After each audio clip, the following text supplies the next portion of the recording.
Welcome, Roy, to this amazing session. And what are we going to be talking about today? Well, we're going to be, thanks, Danny. And I'm pleased it's going to be an amazing session. There's no pressure there then. Anyway, good morning. Hello, everybody. If you're watching me live, I'll leave some space at the end for questions or comments or anything you might like to add. If you're watching it on as a recording, then I'm afraid I can't do that, but you can always find my email and write to me. About 300 people a day seem to manage it, so I'm sure you'll be able to manage it as well. We're going to talk about leadership. I mean, if there's a topic that more rubbish has been spoken about than leadership, I want to know what it is. It's very simple, really. There are 3 rules, and I'll get onto the 3 rules in a minute. But I want you to also just to say to you that if you watch this session. And if you're watching it on catch up, you'll be able to download a free copy of one of the books that I've written about management. It's called The A to Z, an A to Z, not the A to Z, an A to Z of management. And it goes through the alphabet. And guess what? L is in the book is L for leadership. And I thought I would just start by reading a couple of the first paragraphs in the chapter on leadership, and I'll just read it quickly. It says, "Say the word Mandela, and what word do you think of?" And I suppose it's no secret when you think of leadership, don't you? Extraordinary leadership and personal self-sacrifice. Now, how about Churchill, Nelson, Wellington, and there again there is Beckham, Redgrave, Hamilton, Madonna, Mountbatten, Reith, Valenza. How many of you remember Lech Walesa? Teresa, Mother Teresa, Harold Wilson, Disraeli, Gladstone, Botham, and let's not forget Assad, Putin, Trump, and Hitler. They're all what? What's the word? Well, they're all leaders, aren't they? I mean, you may wish that the ones at the end weren't leaders, but they are all leaders. And so leaders come in all shapes and sizes. They come from all guises, in all backgrounds and all walks of life. And some have wonderful motives and some have sinister motives, but they are everywhere. There are leaders in fashion, pop, business, politics, sport, and what about where you work? Because you see, leaders don't occupy a seat on the 7th floor, if that's where your board and leadership is, the C-suite, as the Americans call it, where everybody's chief somebody or other, the C-suite. We don't think about the people around us as being leaders. But you've only got to spend, a day working with the porters in a hospital to discover that one of the porters will be a leader. There will be somebody who has the personality, prepared to take on the responsibility, to do the job. If you go into an operating theatre, there will be people who are leaders there. It's the theatre sister. And leaders aren't often the person who is the boss. And of course, that's part of the difficulty that we have with some of our hospitals, that the leadership is really very poor.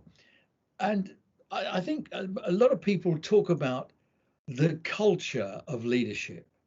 And I don't believe in any of that. People say, oh, well, the problem with the NHS is we have to change the culture. And you can't. I mean, anybody who talks about changing culture, frankly, I don't care who they are. They don't know what they're talking about, and they probably never run a hospital, and they don't really understand the whole ethos of this. Culture is something that takes ages and ages to grow. Culture, think of culturing something in a lab, it takes forever in the right conditions. Culture is what makes the tall trees grow in the forest.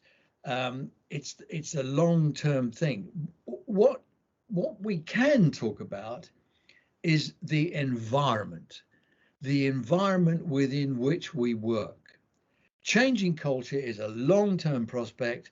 It takes forever and often a lot of money and a lot of failures on the way, but you can change the environment.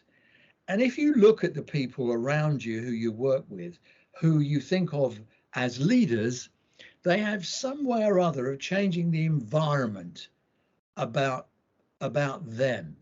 And to sustain the metaphor here, it's they have their own kind of microclimate about them. They bring their climate to work, the way they look at life, their optimism, their thoughtfulness, their approachableness, their humor, all of those personal character things, they bring those things to work, their climate. And when you bring your climate to work, when we all bring a climate to work, when we do that, we create an environment. And you can create an environment that is open. You can create an environment where people will be free to speak up. You can create an environment where when things go wrong, people can say, listen, I've screwed this up. And the answer is not to bawl them out. The answer is to say, fine, thanks for telling me. What can we do to sort it out? The most important bit there being the word we. So let's forget culture. Let's think about the environment that we create. Now, this is not about whole organization management. Trusts with £1 billion budget and 20,000 staff. This is about where you work, the environment in your office, the environment in your theatre, your environment in your clinic, the environment in your meeting, in your team. It's creating the correct environment, and it's a lot about being open. When I was working in a trust, when I was running a trust, I used to talk to people. Before I actually got to my office desk in the morning, I used to try and walk in the organization through another door, coming through A&E, maybe coming through the boiler room, maybe coming through outpatients. So I try and meet different people every day. And I used to have a standard phrase that I used, and I think it's quite a good thing. You go up and you say, hi, I'm Roy Lilley, I'm the chief executive, or I'm the chairman. And you look at their name badge, good morning, Margaret, or whoever it is, and say, what do you think should be at the top of my to-do list today? What do you think should be the top of my to-do list today? It's a great question to ask, because it's a kind of an opening question, and it invites a conversation about what are the things that are most important to that individual. And the great trick of leadership is listening to people, finding out what is the most important thing for them today. Now, it might be childcare. It might be someone saying, well, there's not much you can do about it, but my mum's in hospital and she's not very well and she looks like she's going to go.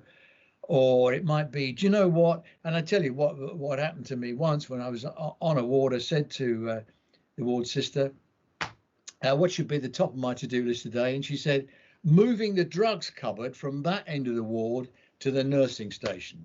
It would save us miles of walking a day.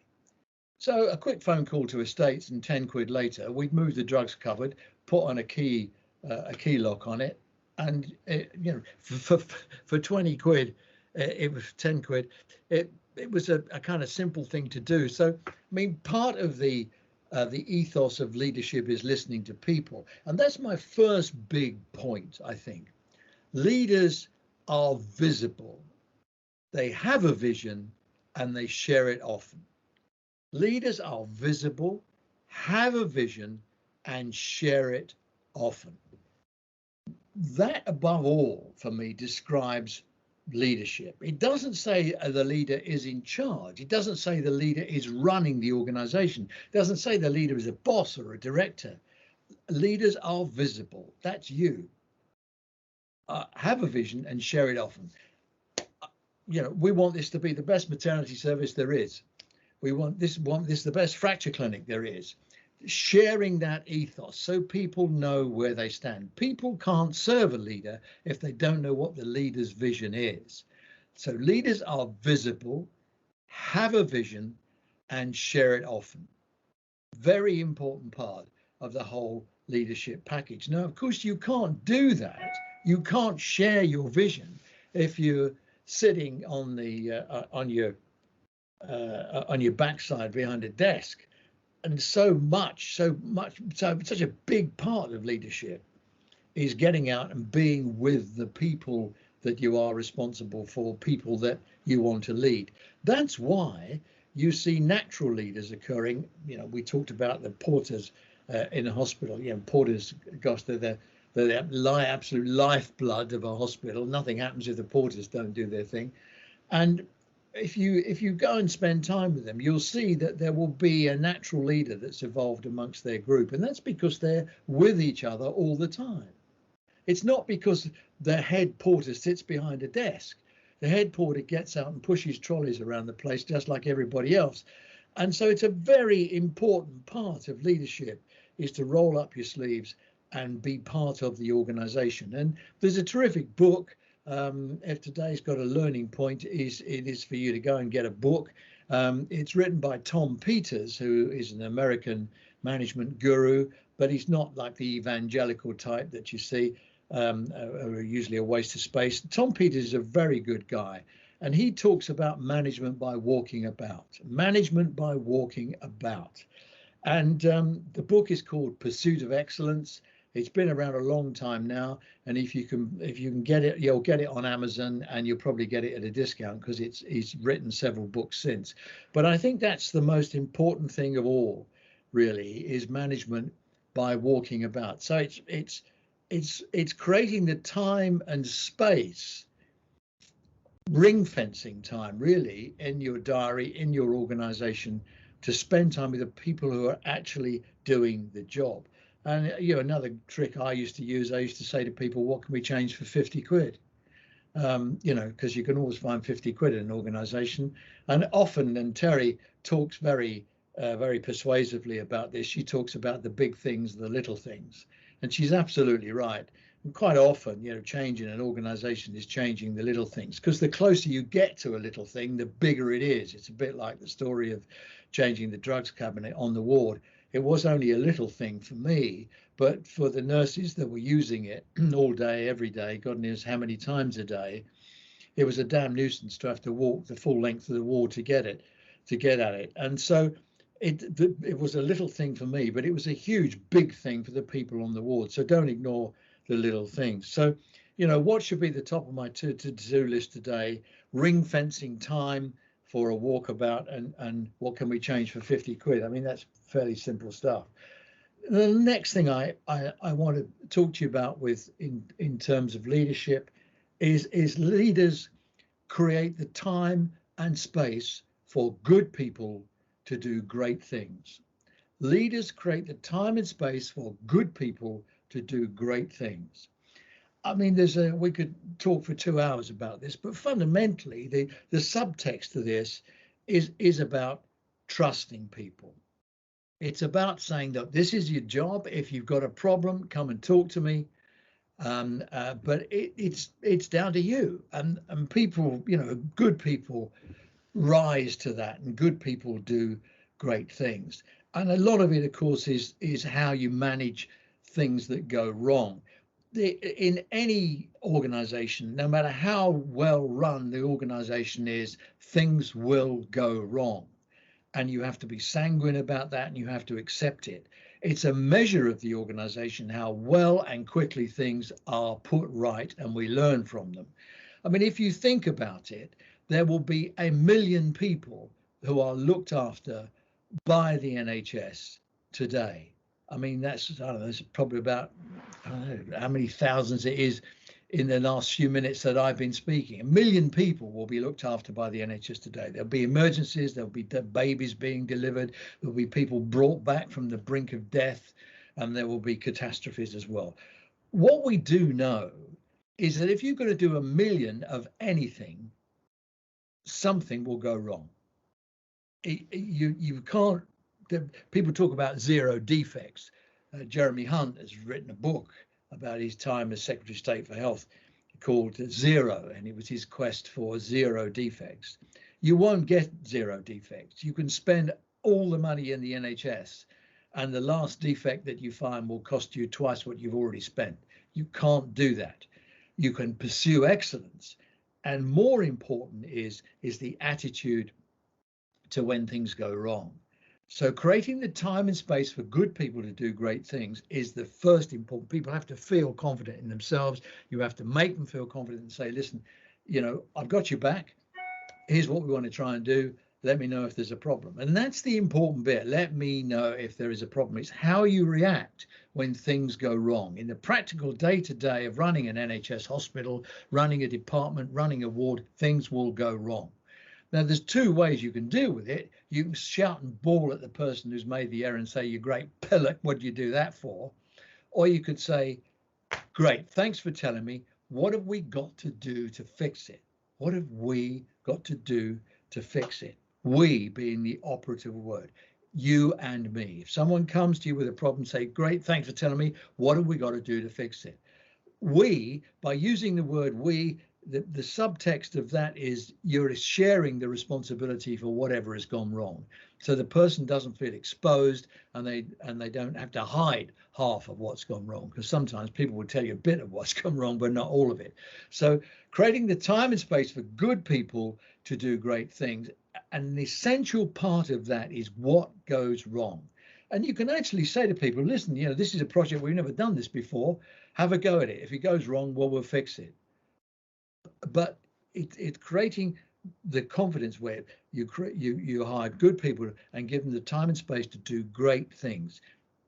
That is an essential part of leadership, and it's trusting people. And if you trust people, they will trust you. You can't just go and buy a box of trust. You have to create trust over time. Trust has to be tested. Trust has to be pushed to its absolute limits.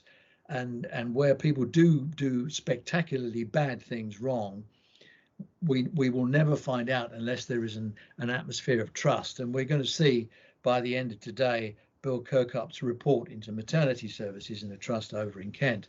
I think we all know it's not going to be very good reading. But at the top and bottom of this, I mean, clearly is the shortage of midwives, which is at the heart of all the problems we've got at the moment in the NHS and certainly in midwifery. But the other thing that's gone wrong was the lack of trust. So when things did go wrong, people weren't able to say, I made a Horlicks of this. Can you help? Because most people, when they make an error in the NHS, they run for cover and they hide it because the regulators come in on their heads and they end up losing their career and derided in the press. So that's a very important part of creating the time and space for good people to do great things. And the third thing that I think is the essence of leadership is always hire people who are better than you. Always hire people who are better than you, right? Because, if you hire people who are better than you, you can step back and take the credit. If you hire people who are worse than you and they make a Horlicks of something, you'll have to step forward and take the blame. So what do you want to do? Do you want to take the credit or the blame? And so often we find in departments where really good candidates come forward for a promotion or to be recruited or some, and they are ignored because the leaders are not confident in themselves that they're hiring someone who's better than themselves. You'll still be the boss, you'll still be the leader. Leader isn't about technical competence, it's about lots of other things, but always hire people who are better than you. Step forward, take the credit. So what have we got? We've got leaders are visible, have a vision and share it often. Leaders create the time and space for good people to do great things. And leaders always hire people who are better than them. There's a lot more about that in the book, which is a free download. So please do that. And I've left